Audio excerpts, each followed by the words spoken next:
no hay evaporación de la superficie de agua. Ahora vamos a ver otra propiedad que también es muy importante en cuanto a que valora los cambios energéticos de las distintas condiciones en las cuales se pueden encontrar estas mezclas de aire húmedo. Entonces, la propiedad es la entalpía, la conocen, y entonces como tenemos una mezcla, cuando hablamos de entalpía vamos a tener por un lado la entalpía del aire y por otro lado la entalpía del vapor. La suma de las dos nos va a dar la entalpía del aire húmedo. Entonces, en general, sabemos que para la entalpía, bueno, el valor absoluto de la entalpía puede variar de una tabla a la otra, eso lo vimos en sustancias puras, porque depende el estado de referencia que se tome. En el caso del aire húmedo, el estado de referencia, es decir, aquel que tiene entalpía cero, es 0 grados y una atmósfera. Pero también consideramos otro aspecto que es muy importante para decir que el aire húmedo tiene entalpía cero. Más allá de la temperatura que fijemos, 0 grados, de la presión que fijemos, presión total, una atmósfera, tenemos la condición de ese aire húmedo que la entalpía es 0 cuando el agua se encuentra como líquido saturado. Y el aire seco. Entonces, una mezcla de aire-vapor con X kilogramos de agua a una temperatura determinada en grados centígrados y una atmósfera, la entalpía puede calcularse de la siguiente manera. O sea, la entalpía del aire húmedo, como es una mezcla, vamos a tener la entalpía de cada uno de los componentes de esa mezcla ideal. La entalpía del aire más la entalpía del vapor, unidades son unidades de energía, kilojoule. Ahora, cada uno de esos términos vamos a tener, esto es entalpía específica, y la entalpía específica, como les dije anteriormente, todas cuando son específicas ya sabemos la unidad de masa. En este caso en particular tenemos una mezcla, que es el aire húmedo, estaríamos siempre refiriendo en todas las propiedades específicas al kilogramo de aire seco. Entonces, por eso toma esta expresión, digamos, acá tenemos la entalpía específica que sería en kilojoule por kilogramo de aire seco. Voy a poner el puntero láser. Entonces, esta primera parte, fíjense que no tiene masa porque esta entalpía se está refiriendo a la entalpía del aire seco y estamos tomando la entalpía específica por cada kilogramo de aire seco. Entonces, la multiplicamos por la temperatura. Acá, en realidad, si quisiéramos aplicarla bien, diríamos H a la temperatura que estamos, menos H0, que sería la temperatura de referencia. Entonces, como H0, que es la temperatura de referencia, es 0, por eso no aparece acá. ¿Y a qué temperatura está esa entalpía de referencia? A T sub 0, que es 0 grados. Y acá no aparece el delta T, aparece el T nada más. Si no, debería ser T menos T0. Pero como T0 es 0, y eso es importante, es 0, pero 0 centígrados, grados centígrados. Si fuera que yo expresara esta ecuación en Kelvin, entonces acá necesariamente tendría que poner T menos T0. Entonces tengan cuidado cuando aplican esta ecuación que las temperaturas no están en la escala absoluta, sino que están en grados centígrados. Seguimos. La masa sería la masa de vapor, pero esa masa de vapor por la entalpía específica que sería todo esto. Ahora, esa masa de vapor, porque dividimos todo por la masa de aire, nos queda masa de vapor sobre la masa de aire seco, es esta X, humedad absoluta. Y la humedad absoluta digamos, estaría multiplicada por la entalpía, como estamos tomando como referencia esto que les dije acá, el agua a 0 grados, el vapor a 0 grados y una atmósfera, pero el agua en estado líquido. Entonces quiere decir que a esa temperatura el agua podría estar como agua líquida o podría estar como vapor. Y sería totalmente diferente la entalpía en un caso y en el otro. Como estamos especificando la entalpía de referencia, que es 0 grados, decimos no solamente la presión y la temperatura, sino que además que el agua se encuentra en condición de estado líquido, líquido saturado. Entonces por eso aparece el calor latente de vaporización acá, que sería si el vapor tiene una temperatura cualquiera, pongamos 20 grados, entonces la entalpía de ese vapor va a ser la entalpía que tiene por tener los 20 grados más la entalpía que tiene por estar en condición de vapor. Por eso es que se suma esta parte de acá, que sería el calor latente de vaporización. Entonces, bueno, acá aparece similar al del aire, el calor específico a presión constante del vapor por la temperatura a la cual se encuentra ese aire húmedo. ¿Estamos de acuerdo? Entonces, este calor latente de vaporización está especificado a siempre a 0 grado, a 0 grado y una atmósfera. Es decir, por más que el aire húmedo se encuentre a 20 grados, esta temperatura será 20 grados, pero el calor latente de vaporización no va a ser a 20 grados, sino a 0 grados respetando esta condición de referencia. Ahí tenemos las unidades, kilojoule por kilogramo de aire seco. Por eso tienen esa forma. Y acá tenemos el valor de las constantes, el calor específico del aire, 0,24 si está en kilocalorías o 1 kilojoule si está en kilojoules. El 0,45 o 1,88. Y esto es lo que les decía, el calor latente de vaporización, no importa la temperatura del aire a la que se encuentre, sino que siempre esta es una constante. Siempre va a ser el calor latente de vaporización, siempre va a ser a 0 grados. Por eso es 2500 kilojoules por kilogramo. Y bueno, y esto, en realidad esto podría ser variable, ¿no es cierto? Porque el calor específico varía con la temperatura, entonces no serían constantes. Pero para las condiciones en que normalmente utilizamos el aire húmedo, también consideramos que el calor específico del aire y del vapor son constantes con la temperatura. Entonces directamente siempre asumimos estos valores independientemente de la temperatura a la cual se encuentren.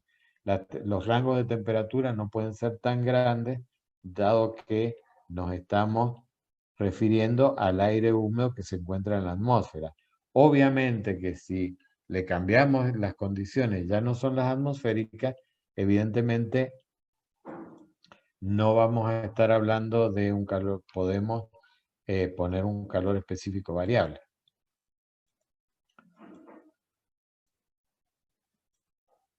Entonces, ¿qué pasa cuando tenemos esta, digamos, cuando nos estamos refiriendo al aire húmedo saturado? Quiere decir que, por un lado, vamos a tener como identificación la temperatura de saturación y por otro lado, la humedad absoluta de saturación. Entonces, esta va a ser la entalpía del aire húmedo saturado, ¿m? Que tiene la misma expresión de lo que habíamos visto anteriormente. ¿Qué pasa cuando estamos en la niebla? ¿Qué es la niebla? A ver, opinen. ¿Qué les parece que es la niebla?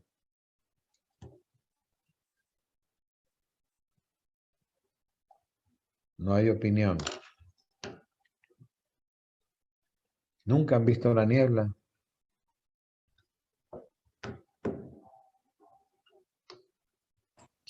Sí, la niebla sí. ¿Sí? ¿Qué me podés decir algo de la niebla? Vos que te animás a hablar. Los otros quedan en el anonimato. ¿Algo en qué sentido, profe? Claro, ¿qué se te ocurre que puede ser la niebla? ¿No sería un vapor húmedo muy cerca de la condensación? ¿Y qué estaría por debajo o por encima? Por Cuando encima. decís el punto de condensación, que supongo que debe ser el punto de saturación, ¿no es cierto? Al que vos te estás refiriendo. Claro, Ajá. claro. Por ¿Sería encima de por la debajo o por campana, pero muy encima? cerca. Por encima. Por encima, o sea que es un aire húmedo que ha superado el contenido de vapor que tenía, digamos como el máximo, la máxima cantidad de vapor que podría haber tenido. Y, Claro, ¿ah? ¿Está bien? Entonces, ¿será una mezcla homogénea o será una mezcla heterogénea? heterogéneo. Es una mezcla, digamos. ¿Será una mezcla? Porque, a ver qué pasa. Es decir, la niebla no sería la única condición cuando uno ve que hay más vapor del máximo que puede contener ese aire húmedo a esas condiciones de presión y temperatura. ¿O sí? ¿No han visto en alguna otra oportunidad, sin ser niebla, donde se pueda haber superado esa condición? Y el caso que decían cuando uno sale de la ducha. Claro, exactamente, perfecto. Entonces quiere decir que ese sería otro caso. Ahora, a eso también le podemos llamar niebla,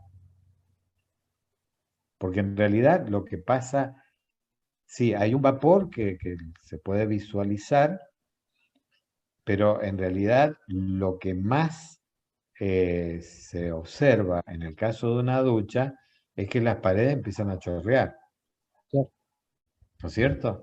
sí, Entonces, ahí cuando empiezan a chorrear, ¿qué estoy diciendo? Estoy diciendo que hay una parte de ese vapor que se está condensando, ¿sí?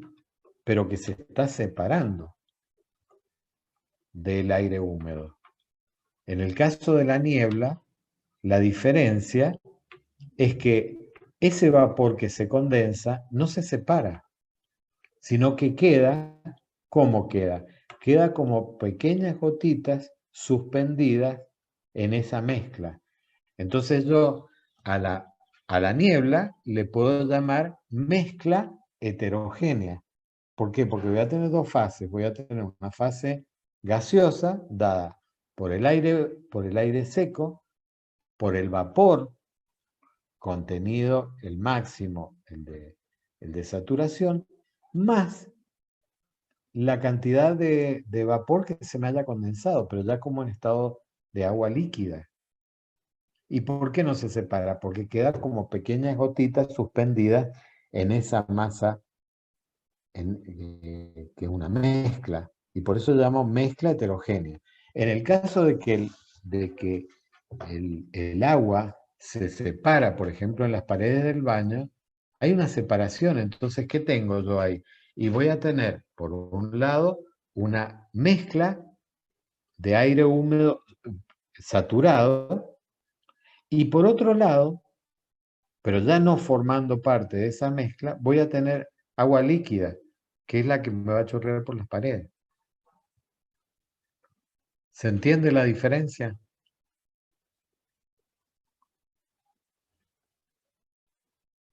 Sí, sí. Bueno, no. Vos que sos el único que contestás, no estás muy convencido tampoco. No, pasé, llegué tarde, tenía el micrófono apagado. Ah, bueno.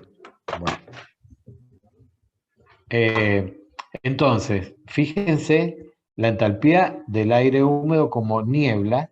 Entonces ahora yo voy a tener un estado diferente al que tenía cuando lo trataba como aire húmedo saturado. Sería, y acá, esto, fíjense que acá hay un problema. Acá tengo la entalpía del aire húmedo. Para que pase a estado de niebla, tiene que estar saturado el aire. Entonces tengo la primera parte de la mezcla esa de aire húmedo saturado. Y además, ahora tengo otra parte que sería la parte que está como líquido, que conforma esta niebla. Ahora, ¿cuál es el problema que tiene esta ecuación? Que está mal. Porque acá, esta temperatura debería ser la temperatura de saturación. Esta debería ser la X de saturación y esta la temperatura de saturación. O sea, lo mismo que tengo acá arriba.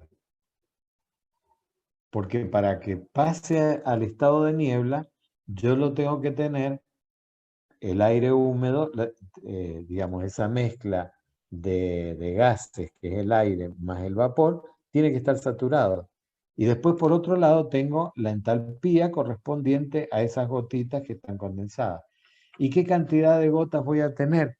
Y la diferencia entre la humedad absoluta que tiene toda esta masa heterogénea menos la máxima que puede contener en estado de saturación.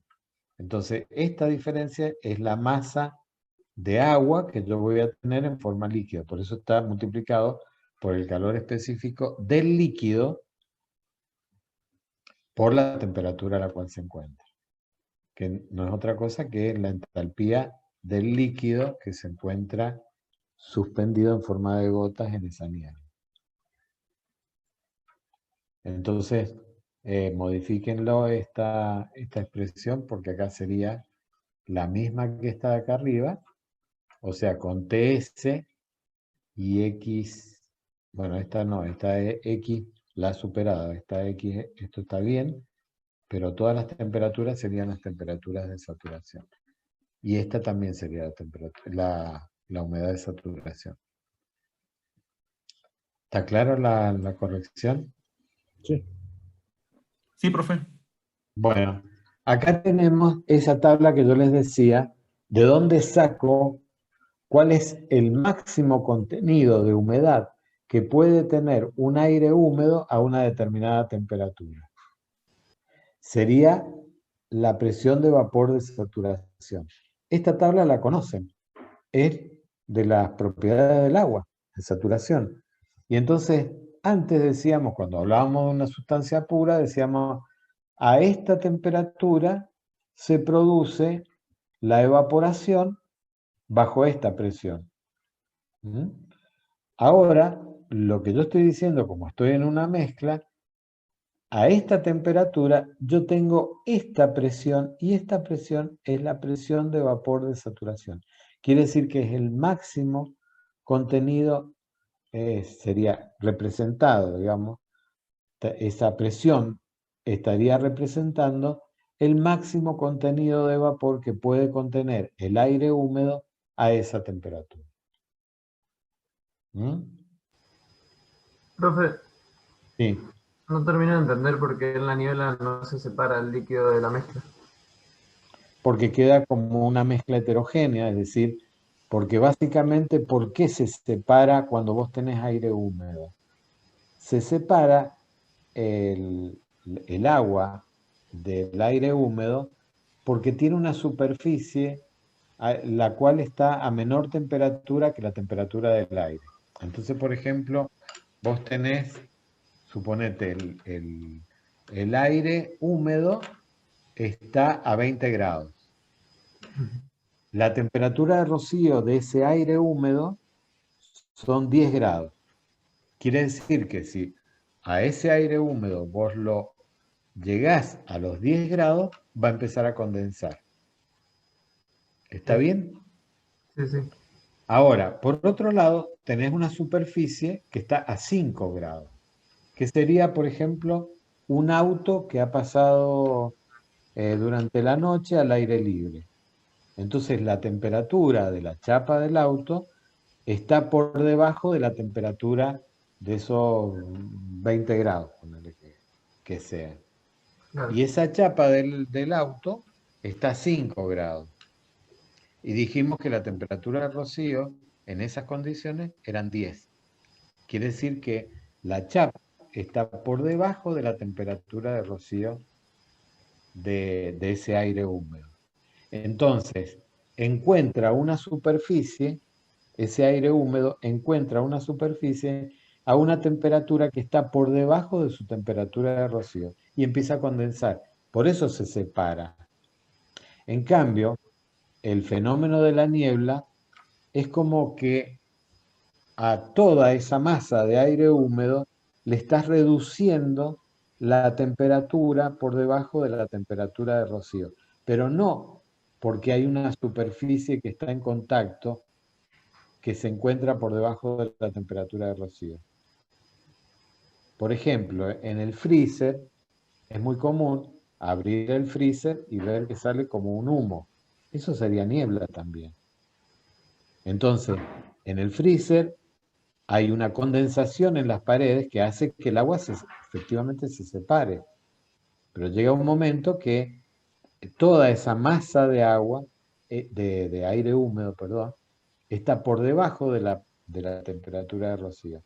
Entonces se produce el cambio de fase de vapor a líquido y esas gotitas quedan suspendidas sin separarse de la mezcla.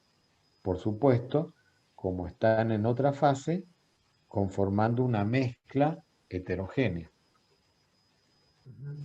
O sea, sería básicamente porque la superficie sería de contacto, en el caso de la niebla sería el aire. Entonces, Es que el aire es el mismo que tiene el aire, es la sustancia que es la que va a comportarse de una u otra manera. Entonces, si ese aire se pone en contacto con una superficie más, es lo que vieron en termoquímica, ¿no es cierto? Cuando hablaban de la temperatura de rocío y el punto de rocío. ¿Y por qué era tan importante? Porque estaban desprendiéndose humos. Esos humos contenían agua. Si el agua estaba por debajo de la temperatura de rocío, se producía el agua en forma de vapor, ¿no es cierto?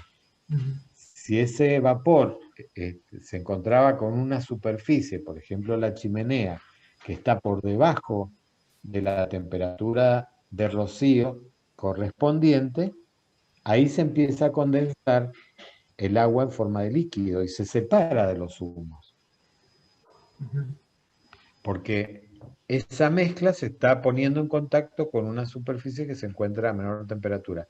Pero eso no significa que los humos en su totalidad bajen su temperatura a la misma temperatura de la chimenea.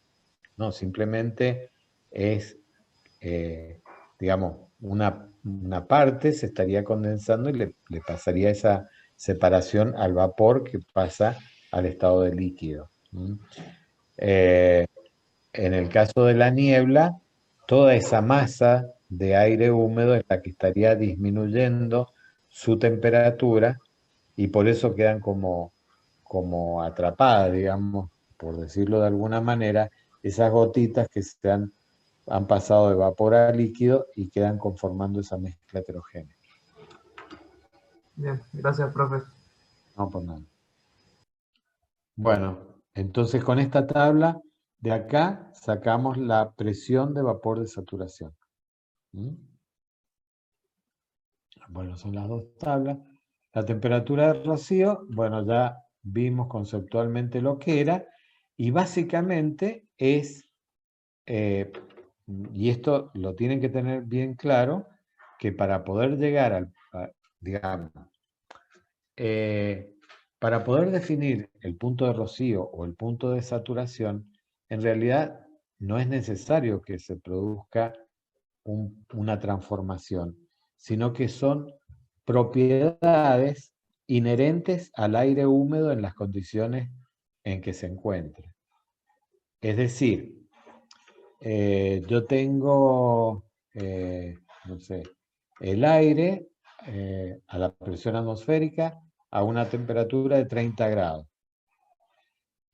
El punto de rocío de ese aire sería, por ejemplo, de 5 grados. O sea, no hace falta que yo someta ese aire a una transformación para yo poder decir que el punto de rocío, eso lo hago teóricamente, pero forma parte de una propiedad más de ese aire húmedo. Por eso me sirve como un punto de referencia para saber, por ejemplo, si va a haber condensación o no va a haber condensación. Y el punto de saturación me pasaría exactamente lo mismo. Es decir, ese aire que se encuentra a 30 grados y una presión atmosférica tiene como máximo 0,010 kilogramos de vapor por kilogramo de aire seco.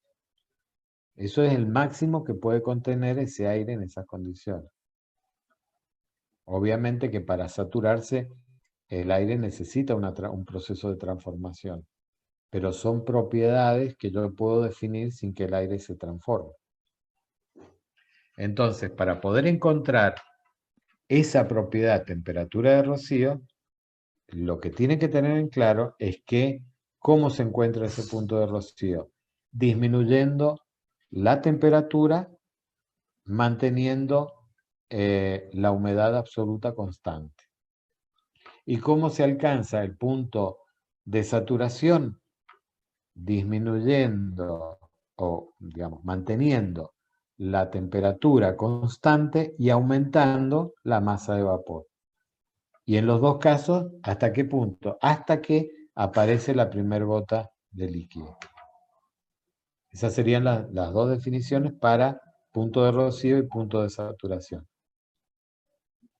Que si bien los dos nos damos cuenta, porque aparece la primera gota, la forma de alcanzar el punto de rocío es totalmente diferente a la forma de alcanzar el punto de saturación.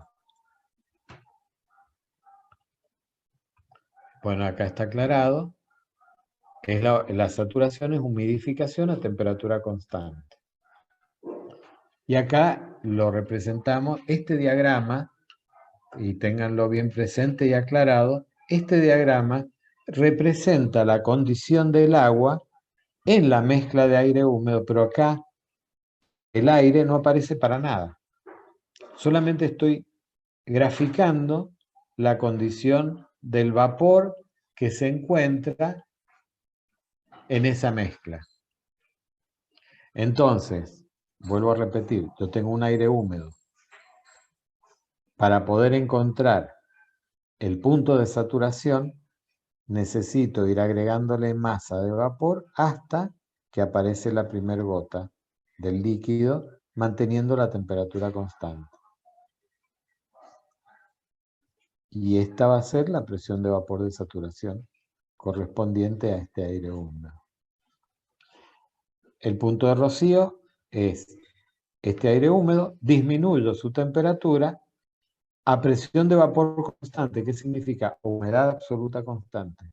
No humedad relativa, ojo. Humedad absoluta constante.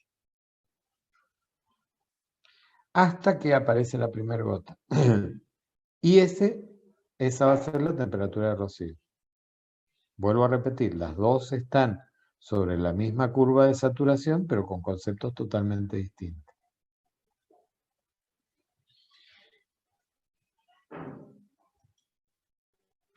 Acá tenemos lo que se denominaría un diagrama ciclométrico, que en realidad tiene la virtud de graficar todas las propiedades que hemos estado viendo, excepto esta que todavía no la vemos, la temperatura de bulbo húmedo. Y entonces nos permite trabajar con todas las propiedades sin recurrir a las expresiones analíticas que hemos estado viendo. Entonces tenemos entalpía, tenemos temperatura de bulbo seco, humedad absoluta, tenemos humedades relativas, que serían estas líneas curvas rojas, volumen específico, que son estas que tienen una pendiente diferente, que esta era la que decíamos que era la inversa, el volumen específico es la inversa de la densidad, también muy importante para estos procesos de evaporación. Acá tenemos la referencia de lo que son las humedades relativas, que serían, les dije, estas curvas rojas, que acá tenemos, digamos, 90, 70, 60, eso es porcentuales.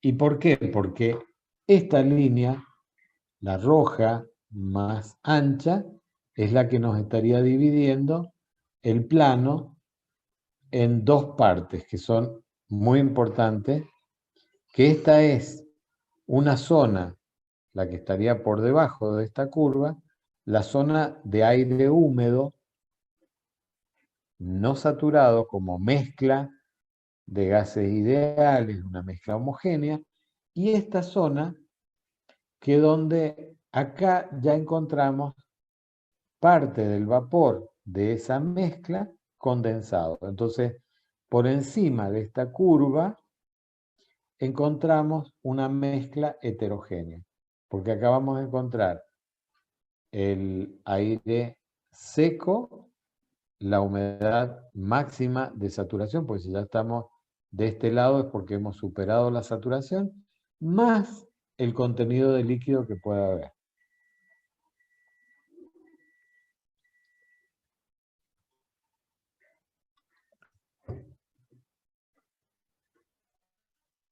Esto sería un diagrama con mayor precisión, pero básicamente son diagramas que son muy utilizados, por ejemplo, para el acondicionamiento de aire, que nos permite justamente controlar estas propiedades para obtener el aire que necesitamos. Pero tiene el mismo esquema del visto anteriormente, ¿cierto? Y acá tenemos el mismo diagrama en forma muy esquemática.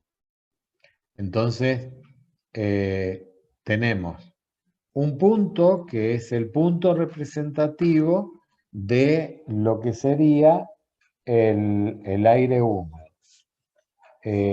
Nos estaría faltando la temperatura de bulbo húmedo, que ya se las explico, pero básicamente, acá ¿qué es lo que tenemos?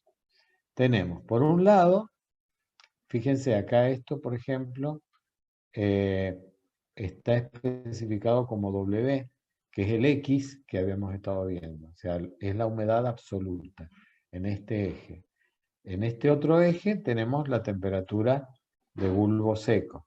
Quiere decir que ¿recuerdan cuántas propiedades, cuántos grados de libertad necesitábamos para definir un aire húmedo? 3. 3, perfecto. Tenemos un plano. Entonces acá tendríamos dos propiedades, porque, por ejemplo, yo puedo definir este punto diciendo que tiene esta temperatura de bulbo seco y esta humedad absoluta. Entonces defino este punto. Y a partir de este punto puedo definir las otras propiedades. Pero ¿cuál es? Entonces me estaría contradiciendo, me estaría diciendo, pero entonces ¿cuál es el tercer grado de libertad? Si ya con dos lo defino. El tercer grado de libertad es la presión total para la cual está construido este diagrama. Quiere decir que este diagrama está construido para una atmósfera. Si yo tuviera otra condición, 3 atmósferas, este diagrama no me sirve. Entonces parto del diagrama correspondiente a la presión total del aire húmedo que tengo. Ahí tenemos uno de los grados de libertad cubiertos.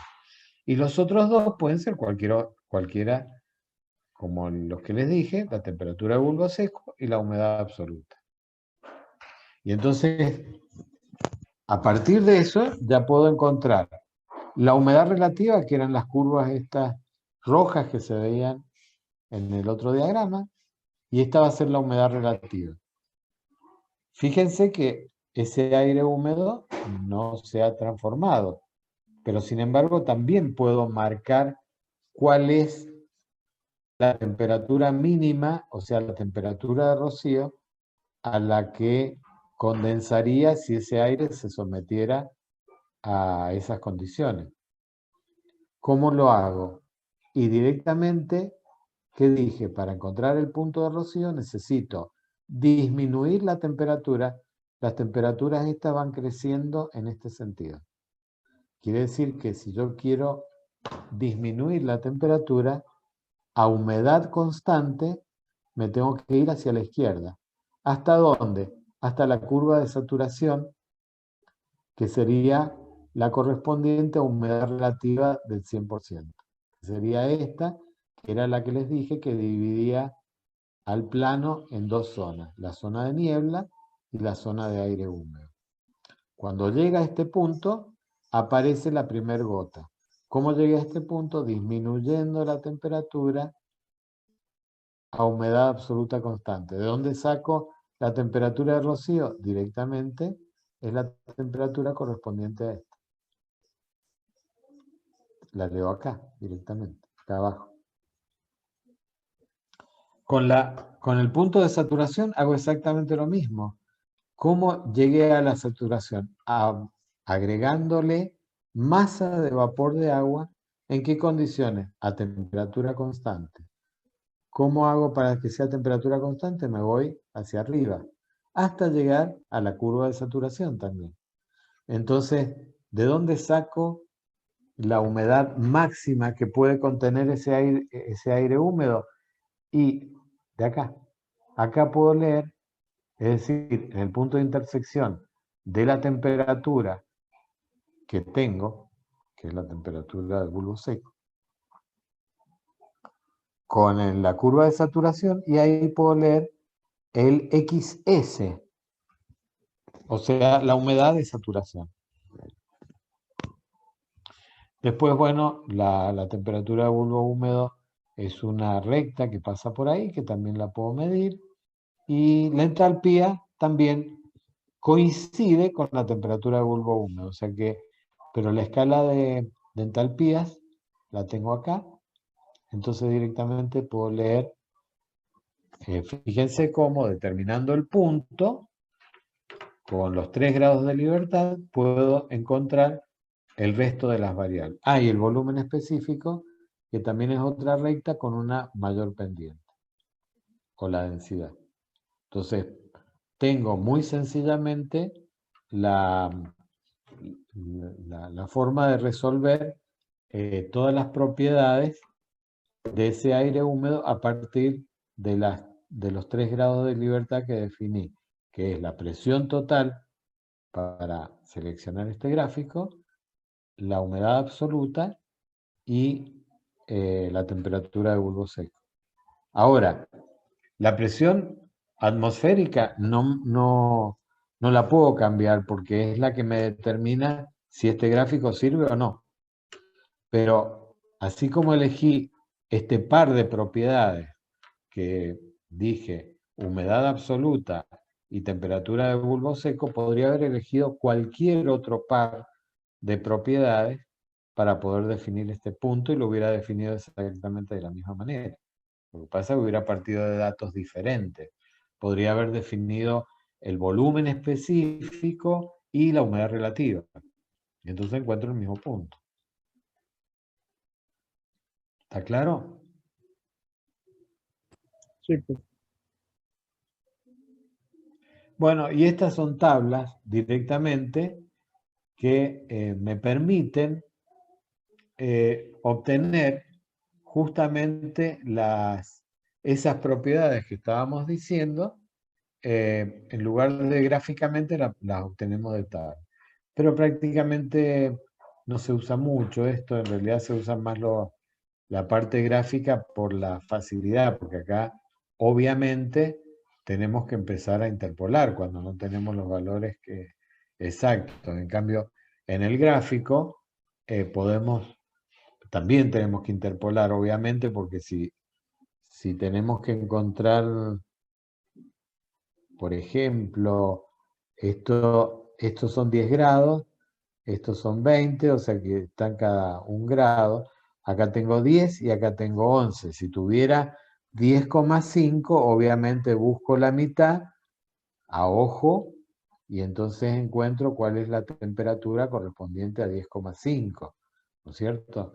Pero obviamente es mucho más sencillo interpolar gráficamente que interpolar con una tabla. Bueno, y eso ustedes lo conocen bien. Bueno, esa es una tabla que tiene un rango de temperatura, digamos, hasta 67 grados, pero donde nos estarían dando las distintas propiedades tanto del aire como del vapor. Y este es un diagrama isoentálpico. Este diagrama isoentálpico, en general, he seguido la bibliografía del Seigel, pero este diagrama isoentálpico no está, no está en el Seigel, está en el García, y es muy similar a lo que es el diagrama ciclométrico, que es el anteriormente visto. Lo que pasa es que antes los ejes eran humedad absoluta y temperatura de bulbo seco. Y ahora es entalpía y acá es la humedad absoluta, que está puesta como W, pero la hemos visto como X. Y entonces acá también aparece una curva que divide el plano. También este gráfico se construye para una determinada presión.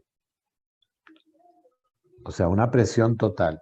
Y entonces tenemos una curva, que es la curva de saturación, nada más que ahora tiene una curvatura invertida respecto a lo que vimos anteriormente, y también la zona de aire húmedo se encuentra por encima de esa curva, y la zona de niebla se encuentra por debajo de esa curva. Entonces también, por ejemplo, la humedad relativa son curvas que acompañan a la curva de saturación del 100%. Las isotermas, acá son líneas que tienen una determinada pendiente, pero que funciona todo exactamente de la misma manera. Lo que pasa es que a veces, en el diagrama ciclométrico, las escalas de temperatura están más acotadas que en estos diagramas de Molière. Entonces, por eso es que es importante que también lo conozcan. Acá tenemos la versión real de lo que sería un diagrama isoentálpico o de Molière para el aire húmedo.